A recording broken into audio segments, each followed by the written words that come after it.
Teknologi angkatan 2022. Oke, terima kasih. Dan saya di sini sebagai MC satu di acara podcast kali ini dan saya ditemani oleh Alfiki. Halo semuanya, selamat malam. Saya Alfiki dari KMP juga. Oke. Ya, sebelumnya juga terima kasih untuk kedatangan kepada kedua pembicara dan juga terima kasih kepada beberapa teman-teman dari KMP yang berkenan untuk join langsung di podcast kali ini, langsung di Zoom meeting ini. Untuk teman-teman yang belum bergabung, ini teman-teman yang udah di sini boleh silakan diajak. Tapi juga tidak perlu khawatir ya, karena ini podcast kali ini juga direkord, sehingga teman-teman dari KMP yang lain juga akan bisa selalu untuk mengakses hasil podcast malam ini. Nah, dan eh, topik podcast kita malam ini adalah Esita Hacks. Ini tentunya sudah dibagikan via caption dari posternya pada teman-teman. Nah, dan sebelumnya mohon maaf, suaraku agak bindeng, feeling a bit under the weather recently, tapi ya ini tidak bisa menolak untuk menghost podcast kali ini karena kita kedatangan dua pemateri yang wow. Let's just say keduanya wow. Mungkin boleh Vicky silakan perkenalkan kepada teman-teman siapa aja nih pemateri kita untuk malam ini. Oke, makasih Kak Julio. Jadi malam ini kita kedatangan tamu istimewa dari satunya dari alumni Biotek 2021. Kebetulan Kak Devi, ya jadi namanya Kak Devi, Devi Ulfaningsi, itu dulunya agrikultur. Sama juga dengan Kak Arif Purwanto Kaban yang saat ini masih Bagus, bagus. sama-sama agrikultur, kebetulan sekali ya. Jadi untuk mengenal lebih lanjut, boleh kita intip dulu CV dari kedua pemateri kita yang luar biasa malam ini.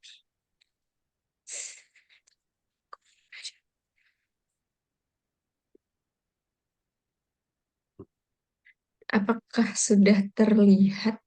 Yap, aman sudah terlihat. Silahkan lanjut. Oke. Nah, ini untuk pemateri, sorry. Jadi kayak mau kuliah kita. Ini narasumber kita Gak yang apa-apa, pertama. rasa-rasa kuliah ini. Ya betul, Kak. Kuliah kehidupan ya. Kak Oh Devi. boy. Kak Devi dulu risetnya itu terkait dengan identifikasi Mirna ya teman-teman. Sangat genetika molekuler sekali. Jadi identifikasi Mirnanya itu pada kakao untuk melihat bagaimana responnya dalam menghasilkan varietas kakao yang tahan terhadap penyakit. Nah, penyakitnya ini nih. Nanti kalau mau ditanya risetnya lebih lanjut boleh deh. Nah, Kak Devi juga penerima beasiswa unggulan. Dan sekedar informasi, Kak Devi tidak hanya penerima beasiswanya, tetapi salah satu penerima beasiswa yang inspiratif. Bisa dicek di YouTube Kementerian Pendidikan ya, Kak, kalau nggak salah. Ya. When I say pembicara malam ini wow, emang wow ya. Iya, Bang. Dia juga. Iya. Jadi dulunya Kak Devi itu S1-nya di UNP. Dan bisa dilihat ya, ada cum laude di sini, S1 dan S2. Luar biasa sekali, Masya Allah, tabarakallah. Nah, lanjut. Saya harus bersihin kacamata dulu silau soalnya ngeliatnya ya. Masa depan yang sangat cerah ya, Kak. Amin. Organisasinya, organisasinya Kak Devi juga dulunya KMP ya, Kak. Iya, malam ini Iya, betul. orang-orang Kalau penting dulunya KMP ya, Kak. KMP ya. Dulunya sekretaris KMP dan Kak Arif ketua KMP saat ini. Kombinasi yang luar biasa ya, pemirsa. Betul sekali. Dulunya juga Kak Devi aktif di BEM, FMIPA UNP. Kemudian ini pengalaman kerjanya, teman-teman pasti sudah sangat familiar untuk yang sudah lama di biotek. Kak Devi tahun lalu ya Kak, merupakan asisten program studi biotek yang Iya, kemana-mana menjadi pengikut Bu Meta dan Bu Popi ya. iya benar. Iya. Kemudian research asisten, kita juga bisa lihat di sini, Kak Dev itu dulu asisten laboratorium untuk Genmolan sama Bio and Pharma. Nah, ini pengalaman kerja lainnya, pernah bekerja dengan COVID, pernah juga jadi asisten di UMP dan lainnya. Wah, luar biasa sekali. Itu terkait dengan Kak Devi, kita pindah ke Kak Arif. Kak, udah berubah belum? Apakah ini? Udah kelihatan belum Kak, Kak Arifnya? Yes, we're Ya, good. Ya. iya, jadi Kak Arif Purwanto Kaban ini, kalau nggak salah asalnya dari Medan ya Kak.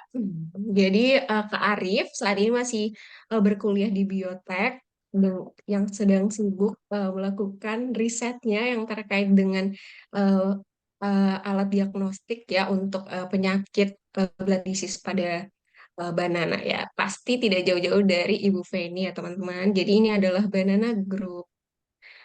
Terus ternyata teman-teman, Kak Arif ini S1-nya bukan dari sains murni ya, tetapi pendidikan. Jadi kita tanya nanti nih, bagaimana tantangan-tantangan di mana menghadapi dari yang pendidikan ke molekuler banget nih. Terus ini pengalaman kerjanya Kak Arif kebanyakan adalah mengajar ya sesuai dengan keahlian Kak Arif dari dunia pendidikan. Kemudian Kak Arif juga pernah menjadi eh, asisten laboratorium di Universitas Negeri Medan. Ini organisasi Kak Arif ya, jadi Kak Arif ini sangat-sangat organisatoris ya teman-teman ya. Organisasinya sangat banyak dan beliau menerima uh, beasiswa LPDP angkatan PK 185. Kemudian aduh banyak banget Kak. Ini ikut Ada. Skimming aja. Kalau oke oke dibacain oke. satu-satu Ini panjang ntar apa soalnya. prestasinya juga banyak ya. Nanti kita tanya-tanya lagi kok bisa banget banyak nih Iya. prestasi Kak Arif. Kemudian Kak Arif S1-nya juga dulu menerima beasiswa bidik misi. Mungkin itu dulu terkait dengan eh, ke Perkenalan. oke, ya perkenalan Perkenalan sini perkenalannya aja oke dulu. Kak. Nanti teman-teman bisa tanya-tanya lebih lanjut ya. Ini terkait sepak terjang kedua pembicara kita malam ini. And without further ado, nah ini tadi seperti bahas-bahas mengenai latar belakang. Ini satu yang immediately came into mind adalah ini untuk kedua pembicara kita. Aku mau tanya langsung kedua-duanya. Nah, ini berhubung Kak Devi dan Mas Arief, dua-duanya ini cross major ya, terutama juga bisa Mas Arief dari pendidikan bahkan. Nah, jadi sudah masuk ke ITB ini langsung battling against the odds gitu karena apa ya benar-benar memasuki sebuah uncharted territory. Nah, mungkin aku start ke Kak Devi dulu deh. Apa sih terutama tantangan yang paling berkesan ketika Kak Devi apa ya bergelut di S2 biotek ini, terutama sebagai mahasiswa cross major, tantangan perkuliahannya? Silakan. Oke, sebelumnya aku mau ucapin makasih dulu ya untuk KMPS ITH yang udah mengundang. Makasih Tania, Juli makasih dan Kak. juga Aldi juga untuk perkenalannya hari ini. Iya, langsung aja juga pertanyaan untuk kesulitan ya tadi ketika Yes. em, kuliah di ITB. Yang jelas environment-nya beda banget ya sama ketika kuliah di S1 dulu gitu. Apalagi ITB gitu kan, em, masuk ke top university yang ada di Indonesia. Karena environment belajarnya juga beda sama yang ada di ITB, kayak di ITB tuh lebih apa ya kalau ngeliat anak-anaknya tuh pada ngambis-ambis nggak sih? Jadi itu kayak jadi sebuah apa ya? eh, Beban karena ngeliat temennya ternyata Mungkin seambis-ambis apa itu. terinduksi gitu Terus ya juga, melihat iya teman-teman ambis bener, jadi kayak jadinya eh jadi jadi jadi pemicu semangat juga. Dan sebetulnya kesulitan aku justru di semester 1 itu karena dulunya sempat online ya waktu pas kuliah di tahun 2021 oh iya ganjil benar tuh dua ITB satu ya. masih perolehannya masih online, jadi bayangin aja kalau misalnya di bioteknologi itu belajar genmolannya, belajar bioselannya itu secara online gitu, jadi cukup sulit sih kadang juga untuk berinteraksi sama teman kan, jadinya sulit karena kebetulan juga sambil ada kerja jadi ada faktor eksternalnya ya, harus membagi waktu antara pekerjaan sama kegiatan akademik. Jadi ya cukup sulit lah untuk di awal-awal, itu cukup sulit sih untuk menghadapi tantangan akademik yang ada di ITB. Tapi Lalu pas transisi seiring dari berjalannya online ke waktu, offline-nya gimana Kak? gimana? Pas transisi dari online ke offline-nya gimana nih Kak? Mulus kah atau ada additional bumps on the way-nya kah? Justru kalau pas udah move ke online, move ke offline ya, waktu pas udah di ITB, enggak sih, karena ketemu sama teman-teman langsung kan. Jadi kalau Hmm. misalnya ada kesulitan tentang belajar tuh bisa kayak langsung tektokan gitu sama teman belajarnya. Oh gini gini gini. Ah, Gitu. Justru malah nggak ada kesulitannya di situ. Gitu. oke.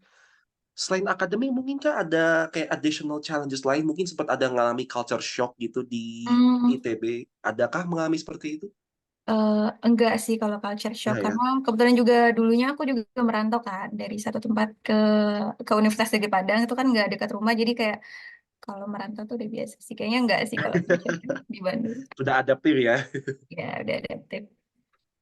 Oke, oke. Next up, terima kasih untuk Mbak Devi. The same set of question, Mas Arif. Halo, selamat malam Mas Arif.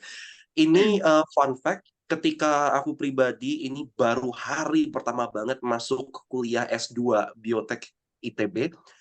The first person, orang pertama yang aku temui dan ajak ngobrol tidak lain tidak bukan adalah Mas Arif. Ini nih Mas Arif nih orangnya tuh low key banget gitu karena awalnya adem ayem tenang gitu. Tiba-tiba buset siapa jadi ketua KMP. Mas Arif, silakan. Dari pendidikan and then masuk ke S2 di Biotek ITB. How was it? Tantangan apa aja nih yang Mas Arif hadapi yang mungkin paling berkesan? Silahkan. Oke, terima kasih sebelumnya. Ini suara aku kedengaran Kak ya? Terdengar jelas, Oke. silahkan. Terdengar Iya, jelas. iya. Thank you teman-teman dari akademik sudah memfasilitasi ya untuk podcast ini. Sangat bagus sekali gitu. Dan sebenarnya merasa tidak layak sih untuk bisa mengisi salah satu acara yang sangat bagus ini gitu. Tuh kan, mulai Kalau humble-nya lagi misalnya, nih kan. ya, kemudian kalau Dilupa nih misalnya bosku. tantangan ya, tantangan yang pertama kali. Untuk tantangannya sangat menurut aku besar sekali gitu. Apalagi kalau misalnya di pendidikan kita hanya belajar ya tentang materi, materi dan materi gitu. Kita Hmm. nggak langsung terjun ke praktikum. Jadi dia itu sangat jauh banget gitu. Nah kalau misalnya teman-teman yang dari mikrobiologi, dari biotek gitu kan, itu Hmm. kalian kan sudah apa ya, sudah maksudnya beberapa, misalnya pun tidak tahu dalam gitu kan, teman-teman sudah cukup skillful gitu dalam melakukan praktikum gitu. Nah kemudian kalau misalnya aku pribadi, itu pertama kalau misalnya masuk ke kelas teori, itu kan molekul banget. Kalau misalnya aku dulu masuk pendidikan biologi di Universitas Negeri Medan, ya kami belajar secara general gitu, karena kan pada intinya akhirnya kan menjadi guru itu hanya materi-materi yang secara general aja yang diajarkan gitu, nggak sampai yang ke spesifik gitu. Berbeda dengan yang diajarkan di biotek kan berbau molekul banget.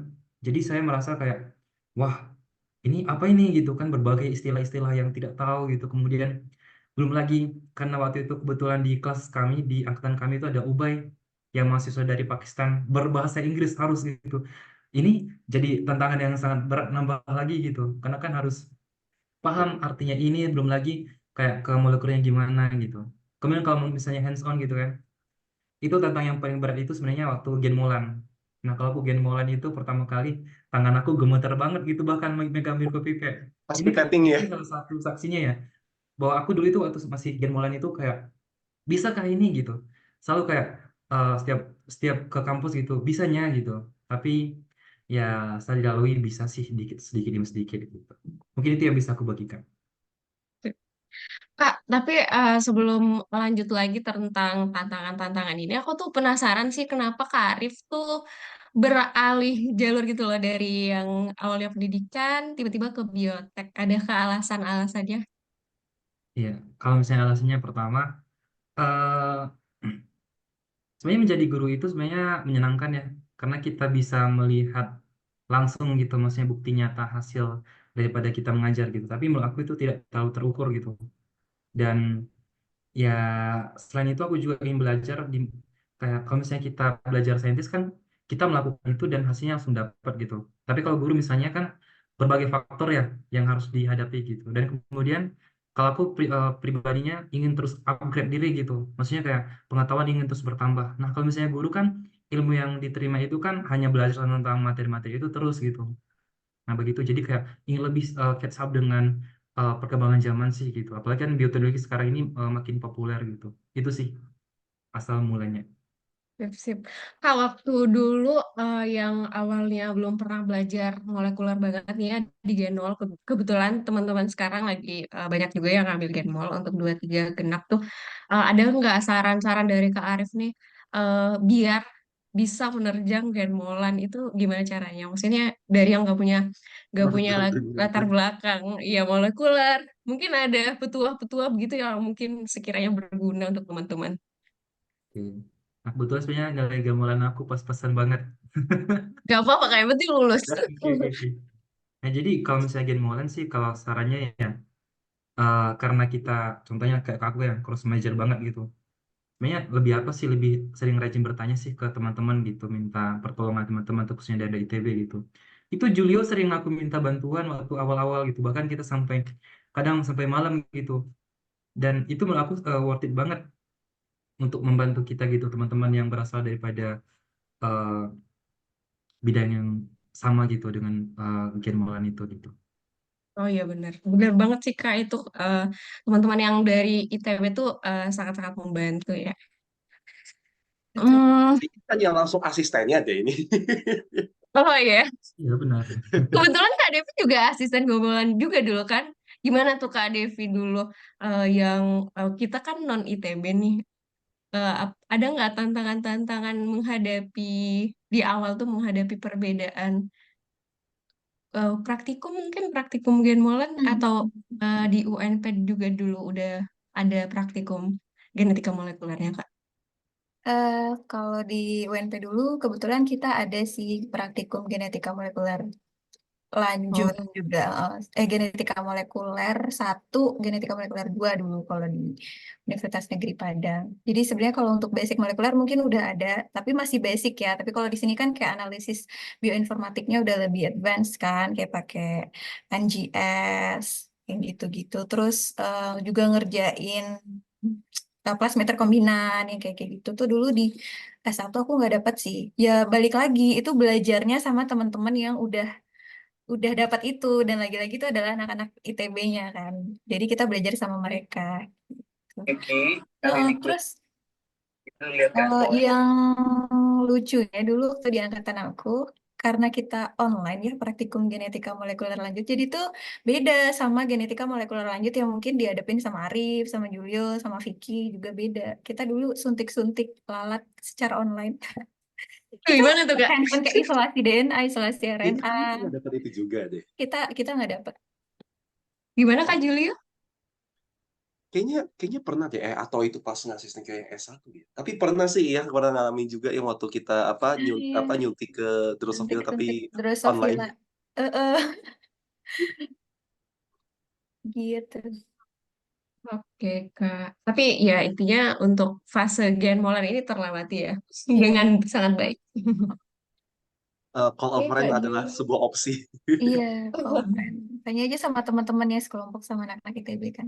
Mereka udah biasa ya nggak Julio? Tapi ini sih kayak satu hal yang jadi highlight buat pembicara kita juga, misal dari Mas Arief dan juga Mbak Devi, meskipun awal mulanya dari yang terinduksi sama teman-teman yang lain, misal yang awalnya mulai dari ITB, tapi yang luar biasanya adalah baik Mbak Devi maupun Mas Arief bisa bawa momentum itu dan bahkan take it beyond hingga berada di titik Kak Devi dan Mas Arief berada sekarang nih. Nah, which leads to the next question. Ini kurang lebih gimana nih taktik strategi utama eh, pembicara-pembicara kita di sini untuk men-tackle tantangan tersebut? Mungkin aku mulai dari Kak Devi dulu lagi deh. Hmm, hmm. Kalau dari aku sendiri sih, aku kalau nggak tahu aku nanya ya. Kalau Iya. nggak ngerti tuh nanya. Jadi kadang diskusi sama teman. Kebetulan juga punya partner TA yang em, sangat bisa diajak bekerja sama waktu pas itu. Jadi kalaupun nggak tahu tuh pasti berdiskusi sama beliau. Terus Mhm. juga, tapi ini udah langsung ngomongin TA ya? Enggak harusnya. Nggak apa-apa, nggak apa-apa, nggak apa. Kak, iya Kak, Iya, bebasin dan Kak. pokoknya intinya aku kalau misalnya nggak tahu tuh kita harus terbuka untuk tanya sama teman-teman kita gitu. Nggak usah malu, nggak usah apa, dan sejauh ini ya teman-teman yang setiap aku tanya tuh mereka terbuka gitu loh untuk kita sharing, Ah, untuk sharing sharing segala hal lah misalnya tentang kebetulan aku di agriculture ya, diskusinya sama teman-teman di agriculture kayak gitu. Hmm. Terus mungkin punya timeline juga ya kalau untuk per semesternya kayak gitu sih. Biasanya isinya apa aja tuh Kak di timeline-nya tuh? Mungkin apa urutan prioritas Kakak biasanya gimana aja nih? Kalau aku tapi enggak juga sih, kadang aku suka bikin to-do list. Kayak Oh, misalnya hari besok tuh ngapain aja kegiatan nge-lab atau misalnya ada kuliah apa yang kayak gitu. Terus em, ya yang kayak gitulah. Kalau misalnya oke. untuk prioritas, ya prioritasnya mungkin menyelesaikan TA supaya TA-nya bisa cepat selesai. Thesis conference, iya sih. Untuk to-do list itu Kakak biasanya daily, weekly, atau bahkan sampai monthly gitu, atau gimana Kak? Daily sih kalau misalnya untuk to-do Daily list. ya? Oh, oke. Iya. Jadi intinya belum boleh pulang dari kampus sebelum menge-achieve sesuatu di kampus ya? Enggak juga, enggak se-strict itu juga. Enggak se-strict itu juga sih. Cuman maksudnya kalau ada to-do list tuh kita jadi punya patokan sih kalau aku ya. Kalau aku pribadi jadi punya patokan gitu kayak, oh kita masih punya hutang yang ini nih, ini belum selesai. Atau oh ini harusnya Oke. dikerjain dulu kayak gitu. Oke, oke. Jadi itu yang membantu menjaga Kakak untuk stay motivated gitu ya. Karena, Hmm, ini aja harus diberesin nih gitu ya. iya, karena merasa kita kurang nih, teman-teman kita udah wow kayak gitu. Ya, FOMO I ya, get Kak? it. Karena ya tipikal ya kalau dosen-dosen bilang S2 itu dituntut lebih independen ya. Hmm. Oke, mungkin habis itu terima kasih Kak Devi. Mungkin aku beralih ke Mas Arief nih sekarang. Kalau Mas Arief gimana? Bikin to-do list juga kah? Kalau saya untuk prioritas ya, ya hampir sama sih dengan Kak Devi ya. Jadi setiap minggu itu jadi udah kayak planning gitu. Kalau misalnya Hmm. minggu ini aku mau ngapain sama ngapain gitu. Dan biasanya aku di dalam setiap minggu itu aku buat suatu tema gitu. Jadi kayak bisa memboost motivasi aku gitu. Misalnya minggu ini tentang apa Oke. gitu temanya gitu. Jadi oke, aku mau berpatok ke yang tentang saya. Kalau misalnya aku sering kayak misalnya 2 kata atau 3 kata temanya gitu kan. Terus habis itu aku kayak oke, jadi aku harus berpusat pada ini gitu. Jadi kayak ya untuk ini kayak motivasi diri gitu. Kemudian selain misalnya dengan membuat itu juga kalau misalnya yang aku lakukan yang supaya bisa catch up. Biasanya aku buat apa summary gitu ketika ada kelas gitu. Jadi kayak biar bisa catch up juga dengan teman-teman gitu. Kemudian belajar lagi di rumah gitu. Tapi memang kayak sebenarnya aku merasa bahwa aku udah berusaha maksimal nih gitu kan, udah catch up dengan teman-teman gitu. Tapi ternyata ilmu yang aku terima gitu kan waktu awal-awal gitu kan, ternyata aku nggak bisa mengimbangi gitu. Nah ternyata itu memang maksudnya kayak aku menyadari bahwa kalau misalnya kita udah belajar dari awal gitu kan dibandingkan dengan orang yang masih belajar sekarang ini gitu kan, se berusaha mungkin pun kita gitu tidak tidak bisa akan mengimbangi mereka gitu. Jadi memang harus kayak ya eh, harus ikhlas kemudian harus kayak terus catch up gitu gitu-gitu. Heeh. Jadi Jadi continuously apa ya self reflection juga ya Mas Arief. Iya, self reflection. Jadi kan aku merasa kayak kenapa aku nggak belajar ini dari dulu kemarin gitu, kenapa harus sekarang, kenapa sekarang kalau misalnya kita berumur kan eh, apa namanya ingatan kita kan semakin tidak bagus juga ya maksudnya dalam mengingat sesuatu gitu karena kita udah dijejali berbagai hal-hal gitu. Jadi kayak mikir kenapa nggak dari dulu gitu. Oke, oke.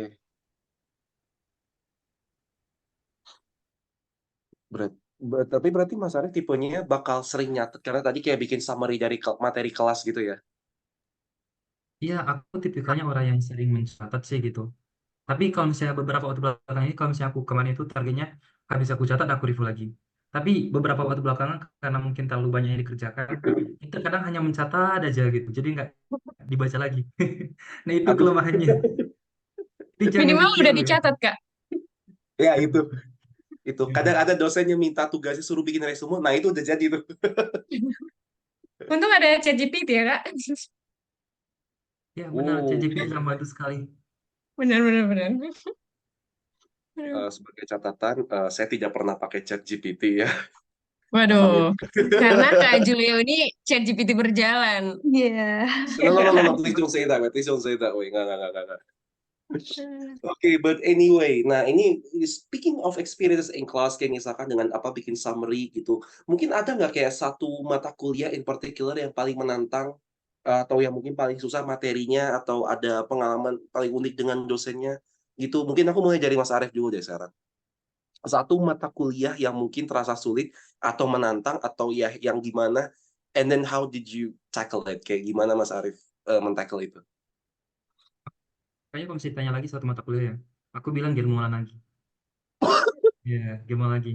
Aduh, Nah, karena semester pertama itu learning curve-nya emang iya sih. Nah, yang ya sangat-sangat menantang sekali, apalagi tentang misalnya PCR gitu. Apalagi kemudian kayak misalnya dalam melakukan praktikum gitu. Jadi kadang kayak ya seperti aku bilang yang lalu-lalu gitu, kayak aku masih gemetar loh gitu memegang micropipet. Kemudian masih Oke, masih baca-baca juga masih kurang ngerti gitu. Ini untuk apa fungsinya gitu. Gitu. oke, Kemudian oke. ya itu aja. Tapi ini sekarang kerja tesisnya ada sampai nge-PCR gitu-gitu nggak? Oh, ada dong. Oh, oh, diagnostik soalnya bener. Iya. Jadi ilmunya langsung kepake ya. Ya, langsung kepake. Tapi Mas Arief dulu waktu belajar Bener. Gen Molar pernah muntah-muntah nggak? Waduh, Wah, wah, muntah muntah dalam apa nih? Kalau muntah secara Kayak, mental health-nya ya sering-sering gitu. Tapi oh, kalau secara fisik enggak. alhamdulillah, alhamdulillah. Oke, oke, thank you Mas Arief. Oke, kepada Kak Devi, mungkin pertanyaan yang sama, mungkin satu mata kuliah yang terasa paling sulit atau menantang. sama sih sama Arif kayaknya Gen Molan. Tapi mungkin buat anak-anak biomanajemen nggak relate ya, karena mereka nggak belajar Gen Molan. Iya benar. Heeh, Iya ya. jadi ya. Ya benar, Wel. Tapi lumayan loh, dari yang semula paling menantangnya Game Molan, and then jadi asisten Game Molan loh. Kayaknya ada balas dendam gitu ya, kayak gitu kayak. Jadi makanya jadi asisten atau gimana tuh Kak? Nggak tahu juga kenapa jadi asisten Gen Molan. Loh, kayak mana? Iya, Saya jadi pikir bisa ceritanya itu jadi asisten Game Molan habis itu tuh Kak.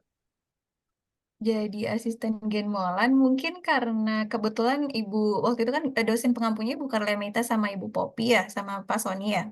Kebetulan jadi anak bimbing Oh. beliau, terus diperbantukan ke Gen Molan, mungkin gitu kali ya. Iya, easy human resource sih soalnya Iya, ya. Human Resources. Waduh, waduh. Oke, thank you. Nah, ini mungkin ya moving on to the next topic. Jadi kan kehidupan di kampus itu nggak cuma akademik, ada dari organisasi juga, bahkan sampai aktif di KMP juga. Nah, aku mau nanya soal manajemen waktu sih, kayak gimana tips and tricks mungkin dari kedua pembicara kita kali ini tuh benar-benar manage waktu antara organisasi, misal entah di KMP atau kegiatan lain di kampus, misalkan KDP sebagai asprak, atau bahkan mungkin lomba lomba juga mungkin kalau pernah ikut. Nah, itu gimana tuh manajemen waktunya untuk KDP? Kalau untuk manajemen waktu, ya itu tadi aku punya to-do list dan punya list prioritas juga kan sebenarnya. Kalau Oke. lagi-lagi kayak kalau misalnya di asisten Gen Molan kan sebenarnya kita ramean ya. Kalau misalnya jadi asisten tuh ada ya misalnya 8 asisten atau apa gitu. Kalau misalnya kita punya kegiatan yang mendesak kayak misalnya TA yang benar-benar kita ngerjain sendiri dan nggak bisa diwakilkan sama orang, kebetulan teman-teman asisten itu juga mereka paham kayak oh kita dikasih waktu take your time buat ngerjain TA gitu. Tapi balik lagi ke kewajiban menjadi asisten itu juga harus Hmm. dikerjakan. Tapi mungkin kita kayak saling ini aja sih apa ya menggantikan gitu. Kalau misalnya pas kebetulan Devi nggak bisa, oke berarti bisa di handle sama teman yang lain kayak gitu sih. Hmm. Kalau untuk kegiatannya asisten. Nah, itu soalnya terutama aku nanyanya ke arah tadi sih, kayak misalkan ada sudden need, misalnya tesis entah amit-amit ada variabel yang perlu ngulang, datanya kurang Mhm, cantik atau kayak gitu. Jadi kan itu sebuah hal yang mendesak banget. Jadi kayak, mhm, and then mhm. tiba-tiba agenda hari itu, view semua prioritas bakal pindah semua untuk fix yang satu ini. Nah, itu kalau misalkan Kak Devi, mungkin boleh cerita satu pengalaman di tesis yang seperti itu mungkin? Hmm, kalau sejauh ini tesis, alhamdulillah nggak ada yang ngulang. Aduh, nggak maksudnya alhamdulillah dikasih kelancaran untuk nggak ada yang yang ngulang kayak gitu. Tapi mungkin justru balik ke kesulitannya tuh ke ini sih, karena ada analisis bioinformatics yang sebelumnya aku nggak dapet tentang perkuliahan itu gitu kan, kayak di bioinfo juga kita kan paling cuma belajar beberapa beberapa apa ya, beberapa tools gitu kan. Sementara kalau di TA sendiri tuh harus toolsnya tuh kita belajar sendiri gitu. Semuanya ngerjain sendiri. Mungkin kesulitannya tuh di arah-arah situ gitu. Tapi kalau pas ngasisten ya balik lagi, kebetulan teman-teman asisten itu juga paham, jadi ya kita bisa saling memperbantu satu sama lain. Dan lumayan juga nggak sih Kak, karena kan skill setnya Hmm. jadi kelatih lagi ya jadi asisten. Hmm. Ya. Kak, Oke, kalau oke. aku mau nanya Hmm. Kak Devi kan dulu sekretaris Hmm. KMP ya. Hmm. Gimana tuh Kak? Seberapa sibuk sih seorang Nah, nah ini nih aku juga mau apresiasi juga sama KMP tahun 2024 ini gitu, 2023 lah. Pokoknya di angkatan aku kebetulan karena waktu pas itu selesai COVID ya, jadi kegiatan organisasi itu sempat mandet, bener-bener nggak ada, apalagi di tahun 2020 kan itu nggak ada. Jadi di angkatan 2021, di angkatannya eh, Rama ya, Mas Rama sebagai ketua KMP, itu kita benar-benar rintis lagi dari nol. Jadi untuk kegiatan-kegiatan KMP tuh masih belum sepadat sekarang kayak yang teman-teman. Wah, ini keren banget sih. Sampai bisa ngadain acara kayak talk show kayak gini. Kita dulu nggak ada. Kita dulu kayak em, cuman kegiatan olahraga, misalnya setiap hari Minggu, yang kayak gitu. Jadi kalau untuk kegiatan pengarsipan em, di organisasi itu juga masih belum serapih yang sekarang. Jadi untuk kegiatannya juga masih belum banyak kalau KMM. Iya, di Gila, balik starting from acara zero yang banget. iya padat ini tuh ada ketua yang luar biasa sih Kak. Wih, iya itu biasanya ketuanya yang ini. Iya benar-benar. Ayo, ayo, ayo, ayo.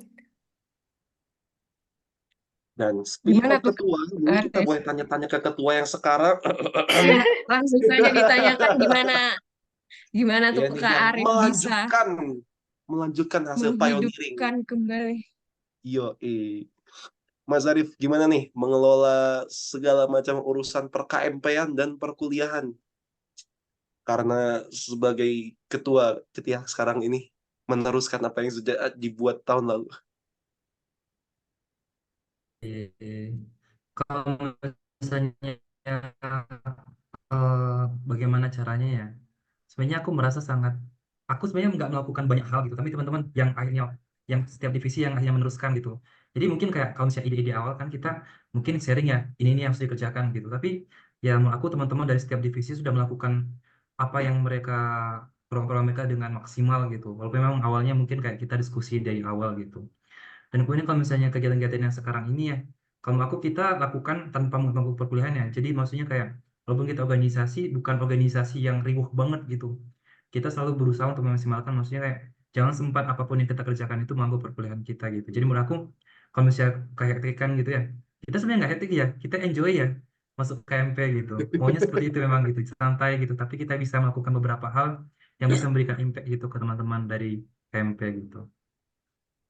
Tapi mungkin ini sih satu quality juga yang perlu aku apresiasi juga ke Mas Arief sebagai ketua KP kita sekarang ini.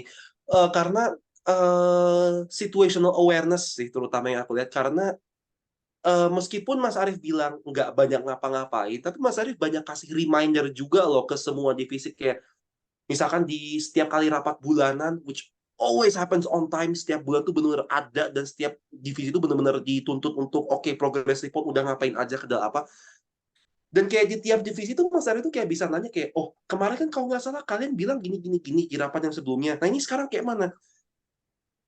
Here's the thing, aku aja bahkan lupa kemarin sarapan pakai apa, dan Mas Arif masih bisa nyatat sejauh itu gitu loh. Soalnya dicatat Kak, semuanya dicatat. Nah Saya cuma iya, ingat itu saja. sih. Itu sih. Tapi itu sih, biar bagaimanapun, that's one quality that I really appreciate, karena bener-bener attention to detail gitu, dan bisa ngingetin. Jadi apa ya, meskipun Mas Arief bilangnya nggak banyak ngapa-ngapain, tapi Mas Arief benar-benar memastikan bahwa seantero KMP ini adalah one well-oiled machine. Jadi kita benar-benar jalan mulus, sehingga ya seperti yang Kak Devi bilang, ya kita bisa berada di titik kita berada sekarang ya. Ya again shout out buat teman-teman KMP yang lain ya. Kak, tapi selain KMP kalau nggak salah Mas Arief kan pernah ikut dan memenangkan salah satu perlombaan juga Ah, ya. Bener. Itu gimana tuh Kak? Cara membagi waktu atau bisa deh cerita juga tentang lomba yang Mas Arief menangkan dan tim itu. ya nih ikut lombanya lomba apa nih? Ya benar, benar. Oke. Kalau misalnya untuk lombanya kemarin itu tentang apa sih renewable energy gitu. Kebetulan kayak kemarin itu ada sempat kayak lewat-lewat di Instagram tentang ya kompetisi tersebut gitu. Dan itu salah satu teman dari aku gitu ya, yang dari Fakultas TI, mengajak gitu beberapa di antara kami, ada 4 orang. Ayo kita ikut kompetisi ini gitu. Sebenarnya kita awalnya mau coba-coba aja gitu. Dan kebetulan kayak kita pilih topiknya itu kayak yang paling relate dengan kita gitu. Dimana kita kayak bisa combine ilmu kita gitu. Nah sebenarnya kita Hmm. masing-masing bukan orang yang expert di bidang kita gitu. Tapi kita ya berusaha untuk kayak bisa nggak ya kita kasih sesuatu yang positif gitu.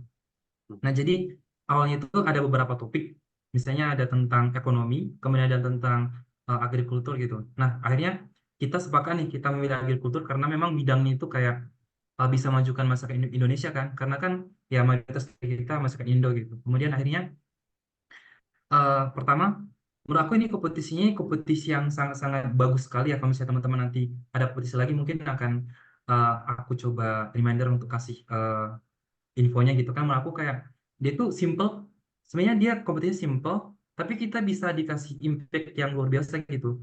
Nah, jadi kala itu hanya cuman satu halaman kita buat summary tentang ide kita gimana gitu. Nah kita buat misalnya contohnya kayak susunan tentang alat-alatnya gimana gitu.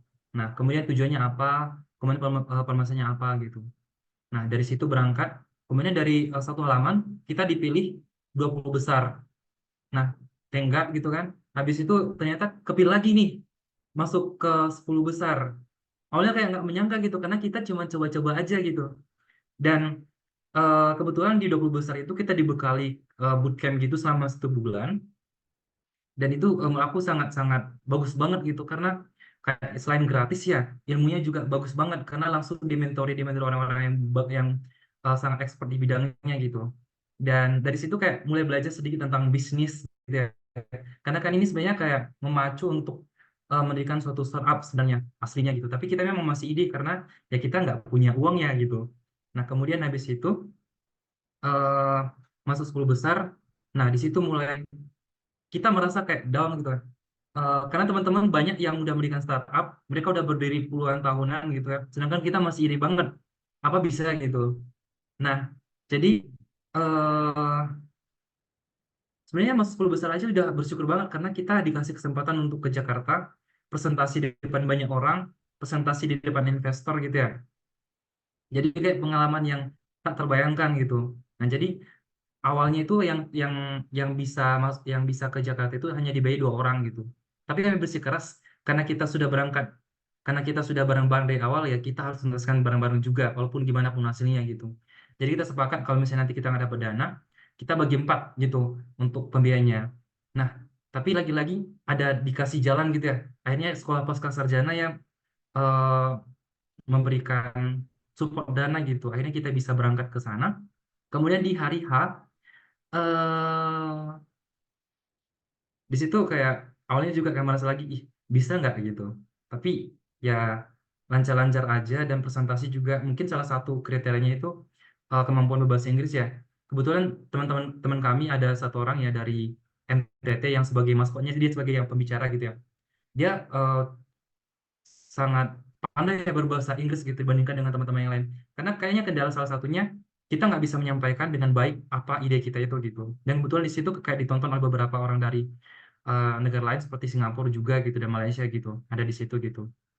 Nah, baru habis itu dikasih pengumuman gitu dan kita nggak menyangka ternyata ide kita itu bisa diterima. Dan ternyata salah satu pilihannya itu kita harus menemukan eh, masalahnya. Apa sih masalah yang benar-benar urgent? Karena seringkali katanya kita itu memberikan solusi, tapi kita memasukkan ke masalah itu gitu. Bukan bukan masalahnya yang apa yang dikelirkan gitu, tapi yang solusinya yang dikelirkan, tapi akhirnya kan tidak menjawab si masalahnya gitu. Nah, kayak gitu. Jadi itu menjadi apa sih pengalaman yang sangat berharga, selain kayak ada benefit uang yang didapatkan juga benefit pengalaman yang sangat luar biasa sih gitu. Tapi mungkin approach Berarti itu juga ya yang benar-benar menyelamatkan kelompok Mas Arief di lomba itu ya, karena notably kalau misalkan ada lomba terus mengatasnamakan sebuah topik tertentu, how do we solve this? Kadang orang-orang tuh terlalu fokus dengan menjual solusinya, tapi nggak terlalu fokus ke solving the actual problemnya ya. Dan approach itulah yang kelompok Mas Arief kemudian pakai ya. Ya, benar sekali. Karena dia ada presentasinya gitu. Ternyata yang dapat presentasi paling tinggi itu adalah permasalahannya, bukan solusinya gitu. Hmm, oke oke oke. Itu pas semester kapan sih lombanya? Boleh ingetin lagi? Untuk lombanya sendiri di semester 2, tapi semester 2 itu berawal dari bulan apa ya? Bulan Juli ya, bulan Juli, kemudian berakhirnya itu bulan September ya, bulan September di semester 3. Jadi Hmm. sebenarnya itu long journey juga gitu. Tiga 4 bulanan sebenarnya lombanya. Ya loh. Apalagi itu kan antara transisi semester 2 ke semester 3 ya, which kita tuh lagi, angkatan kita tuh lagi bener-bener in the middle of working on our thesis juga ya. Nah, itu kalau misalnya untuk tesisnya sendiri, progres, misal untuk di Mas Aryo sendiri, so far gimana tuh? Maksudnya dengan sempat apa ya, tercampur dengan lomba, so on so forth, dan sekarang udah semester 4, udah sampai mana? Udah 80% nggak sih? iya. Ini Habis sebenarnya PM masih sensitif PM2 sekali nggak sih? sih. Udah Ya, 80% kamu nih. siap, progresnya masih apa sih? Masih kayak kurang lebih 50% lewat dikit mungkin ya, gitu. Oke, Saat ini gitu. Kalau 50%. kalau misalnya yang kemarin itu kayak memang sebenarnya sangat hektik sekali ya, karena kalau penelitian aku itu di semester awal itu identifikasi bakterinya itu tidak tepat gitu. Jadi kayak baru di semester 3, nah di situ kita mulai lagi identifikasi. Nah, tantangannya sangat berat sekali karena selain kayak kita ingin cepat-cepat ya untuk memberikan hasilnya gitu. Tapi lagi-lagi kayak eh, selalu ada ya yang dikorbankan ya kalau misalnya kita ingin mencapai sesuatu gitu. Jadi maksudnya aku merasa bahwa eh, kesempatan ini nggak akan datang 2 kali gitu. Jadi mungkin ya untuk saat ini aku prioritaskan ini, nanti setelah selesai aku baru prioritaskan lagi TA aku gitu. Nah ini juga sebenarnya aku lakukan juga yang di sekarang ini gitu ya. Jadi kan ini kalau saat ini aku lagi ikut spring course. Jadi kayak udah supaya menambah pengalaman juga gitu ya. Jadi aku merasa bahwa oke, kali ini aku fokus ke sini, tapi TA aku nanti habis ini aku nggak ngapa-ngapain. Maksudnya aku nggak akan menyentuh yang lain lagi gitu. Jadi kayak memprioritaskan Oke. sesuatu hal gitu untuk sesuatu Biar yang bisa mungkin benar-benar kita bisa fokus ke penting situ untuk ya. saat itu gitu. Iya. Oke. Waktu kemarin kita sempat ngobrol kurva tumbuh itu gimana tuh?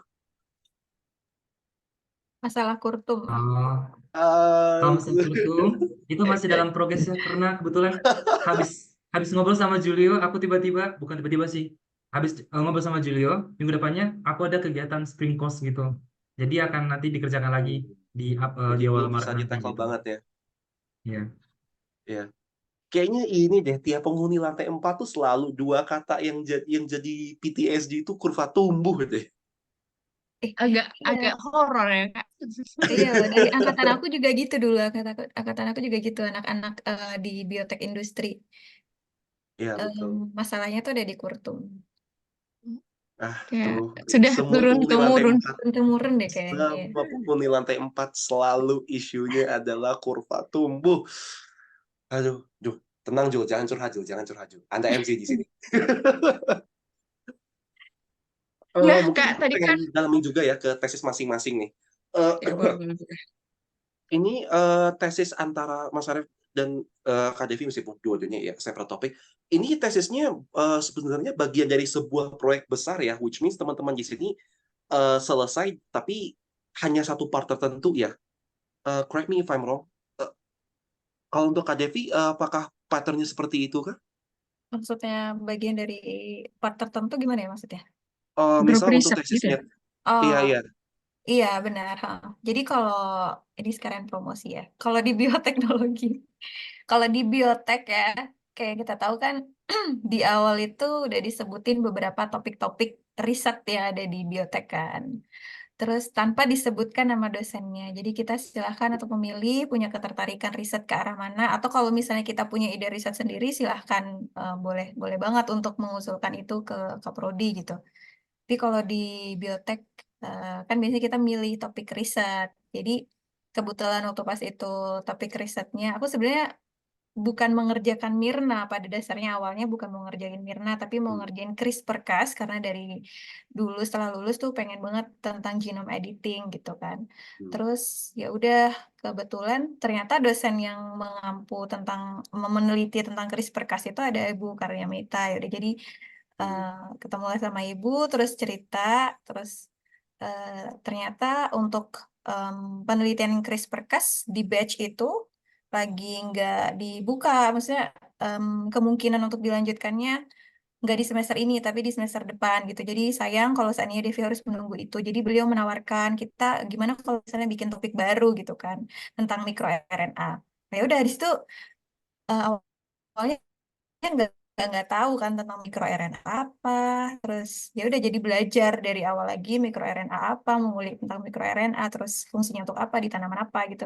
Baru nulis proposal bersama beliau untuk pengajuan pendanaan. Di awalnya kayak gitu. Terus dapat pendanaan, baru ikut riset itu deh. Akhirnya ngerjain riset itu. Jadi iya, bagian dari grup riset gitu di grupnya Ibu Karlia Meta. Jadi dari awal inginnya A, tapi apa daya karena Mm-mm. market risetnya tidak memadai, jadi terpaksa banding setir ke B-nya ini ya, Kak. Iya, tapi kebetulan karena masih di bidang tanaman, ya jadi masih oke gitu. Tapi kalau mungkin Oke. jauh ya, nggak dibikin bidang tanaman, mungkin nggak lanjut deh. Jadi at least masih tetap di plant science sesuai dengan Mm-mm. KKP-nya ke situ ya. Mm-mm. Ada pesan-pesan mungkin buat teman-teman lain yang berencana melanjutkan dari penelitiannya Kakak? Di mikroRNA ya.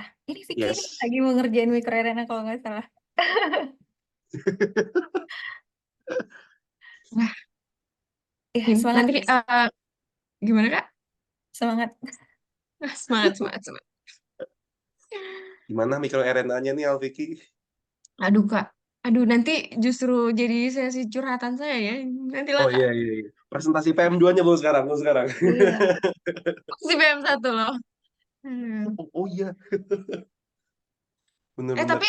Kak Devi gimana tuh dulu terkait dengan mungkin seminar hasil Mhm. dan lain-lain. Adakah tantangan-tantangan yang sangat berat mungkin? Em, Kebetulan dulu semester di angkatan aku itu adalah apa ya, peralihan gitu. Bukan peralihan, apa sih? Lagi masa-masa terakhir berlakunya nilai tunda 2 semester. Jadi kalau dulu PM1 itu diambilnya di semester 2, terus PM2 diambilnya di semester berapa ya? PM2 diambilnya di semester 3. Kan sekarang Hmm. PM2 diambilnya di semester 4 kan. Nah, kalau di angkatan aku dulu masih bisa nilai T berlaku 2 semester dan sekarang udah enggak. Jadi mungkin em, tantangannya adalah yaitu kalau misalnya ngambil yang sekarang ngambil PM2 di semester 3 itu agak kesulitan ya, karena kan em, mungkin seminar hasil baru bisa dicapai di semester 4 gitu kan. Sementara Ya. dulu di angkatan aku masih bisa berlaku 2 tahun. Jadi kalau diambil di semester 3 ya nggak apa-apa karena kita semester hasilnya juga seminar hasilnya juga bakalan di semester 4 gitu. Kalau untuk kesulitan, kalau di Kayaknya Kak Devi nggak ada kesulitan deh sejauh ini. ada lah pasti ada kesulitan. Atau pas seminar atau pas sidangnya gitu mungkin ada pertanyaan yang unik atau yang aneh dari dosen pengujinya mungkin? Eh, Kebetulan aku nggak nemu sih. Kayaknya kalau dosen-dosen di ITB nggak ada yang nanya yang ini deh, yang aneh-aneh deh. Enggak. Tapi emang tentang ini kan, tentang penelitian kita kan gitu. Emang Ya, I di mean, pengalaman tahun Julio ada yang aneh-aneh? well, let's just say aku nggak ngerjain 16S dan pernah ditanya soal 16S waktu sidang S1 dulu. Nggak depend sih, Oh. Oke. ini mungkin agak case Oh. spesifik, mungkin tergantung dosen pengujinya juga, karena kan ada Mhm. tipe-tipe dosennya tuh mereka sengaja nanyanya tuh yang justru basic, tapi nggak yang kita kerjain untuk ngecek kita masih Oke. ingat atau enggak. Kadang ada yang kayak gitu sih, Kak. Oh iya, oh Barangkali ya. gitu kalau kakak Oh, ngalamin gitu sih. oh iya, katanya itu kalau di S1 SITH itu misalnya kita bidangnya misalnya bidangnya kita di molekuler, dosen pengujinya bisa dari kakak lain yang nggak molekuler gitu kan? Bisa, iya ada, Iya kan? pernah pernah gitu. Ya kalau di Itu, nah, S2 aku kebetulan khawatirnya itu kakak masih ngalamin gitu sih. enggak, aku nggak ngalamin Oke. gitu. Jadi kalau di S2 enggak sih. Dari juga nggak ya? Mm-mm. Jadi benar-benar lebih sentrik berpusat ke kakak mendefend apa hasil kerja kakak gitu ya sama penelitian tesis ini ya. Iya kan kebetulan aku di KKGBM dan di bidang agriculture. Jadi pengujinya itu dari bidang KKGBM atau KKSBT. Gitu. Mungkin kalau yang di kesehatan di KK fisiologi sama mungkin di KKGBM gitu. Oke. Wah, bisa dicatat tuh mungkin buat bisa persiapan mental untuk latihan seminar, Mm-mm. latihan sidang. Iya, dan itu sih membaca kira-kira em, tipe-tipe dosennya seperti apa gitu kan. Kan ntar udah ketahuan kan kalau misalnya mau dijadwalkan untuk seminar hasil ya kita membaca kriteria karakter dari si dosen penguji aja sih mungkin. Kalau itu dosen Hmm. pengujinya itu udah provided dari SCTH-nya langsung atau kita boleh milih mau sama siapa pengujinya itu, Kak?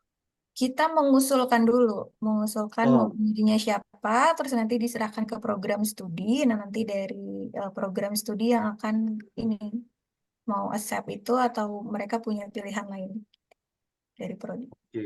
Tapi Itu masih sejalan sama topik penelitiannya. masih sejalannya. Jadi mungkin masih dari apa mungkin kakak yang sama tapi topiknya agak beda dikit gitu Iya, ya. betul. Oke, oke. Itu biasa diumumkannya, misalkan dosen pengujinya siapa aja, itu berapa lama sebelum hari H seminarnya atau sidangnya ya, Kak? Berapa ya? Kadang itu misalnya kita ngajuin kemungkinan paling lama seminggu sih. Paling lama Kalau seminggu ya?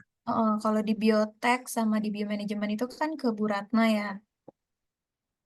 Nanti kita ngajuin ke Bu Ratna, misalnya hari ini di jam kerja kita ngajuin, kemungkinan keluar pengumumannya itu 2 atau 3 hari lah baru keluar nama dosen pengujinya ini gitu.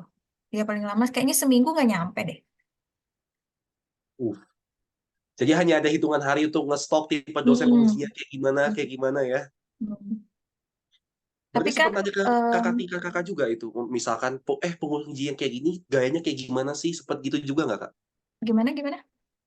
Kakak sempat nanya juga nggak kayak misal ke kakak-kakak tingkat sebelum kakak, misalkan, Hmm. dosen si bapak ini atau ibu ini tipenya kayak gimana sih kalau misal pas seminar? Nah, pertanyaannya biasanya kayak gimana? Sempat gitu juga, kakak. Iya dong, kita harus survei dulu. Kita harus ngelakuin riset dulu, tanya-tanya ke teman-teman yang mungkin dulu beliau diuji sama dosen tersebut, terus kita tanya, biasanya arah pertanyaannya ke arah mana gitu, lebih ngarah Hmm, ke arah teori atau benar-benar bakalan tanya tentang penelitian kita atau gimana tipe-tipenya gitu.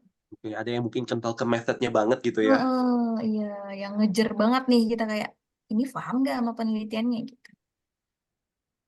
Itu pertanyaan yang kayak gitu yang eh Ya silakanlah disiapkan mentalnya ya. Nanti terima masih kasih banyak banyak, Kak. waktunya. Terima kasih banyak. Ya, untuk yang 23 ini baru masuk semester 2, tapi untuk yang angkatan 22 sudah masuk semester 4 ya. Siap mental. Terima Ya, kasih, Kak. semangat ya Arif.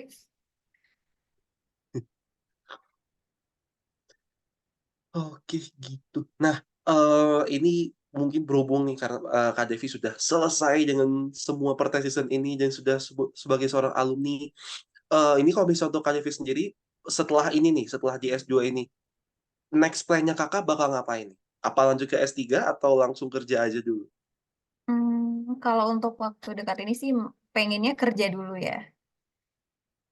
Udah ada shortlist mau kemananya aja nih, Kak? Jadi untuk sekarang sih kita masih menarget beberapa tempat. Jadi sembari jadi riset asisten di SITH juga ya tentunya kita juga riset untuk cari cari tempat-tempat nih setelah ini mau kemana gitu. Mhm. Nah, Begitu. mungkin ini pertanyaan yang apa tipikal. Where do you see yourself in 5 years? Misal dari 5 tahun ke depan, kakak udah bakal ngapain nih kira-kira nih?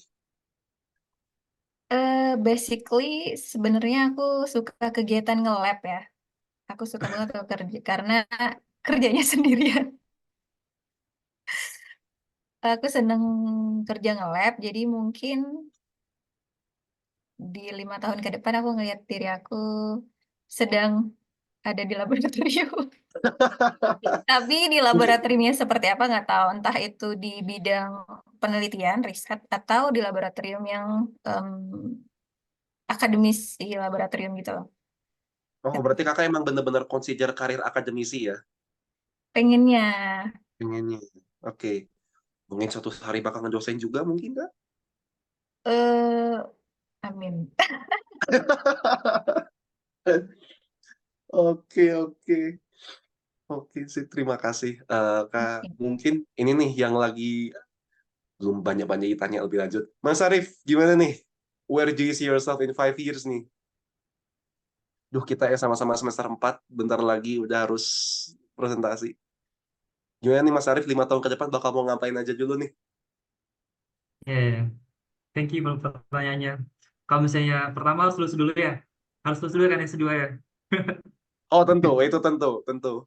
Ya. Itu step yang penting itu. Kemudian Ah, kalau misalnya aku ya, aku sih besar aku bisa studi lanjut PhD ya, ngambil di luar negeri gitu.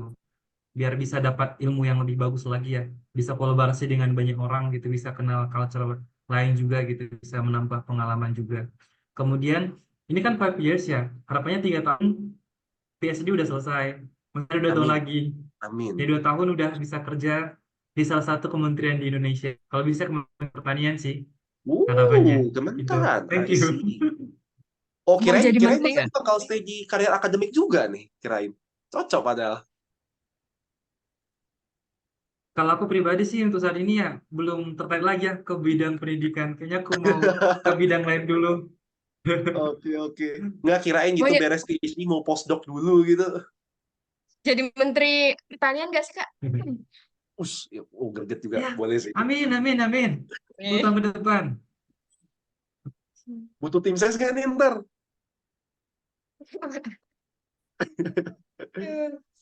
Politik Oke. itu. Aduh, aduh, aduh. Agak membumi dulu kita. Agak-agak yang ringan dulu kita. Iya benar-benar.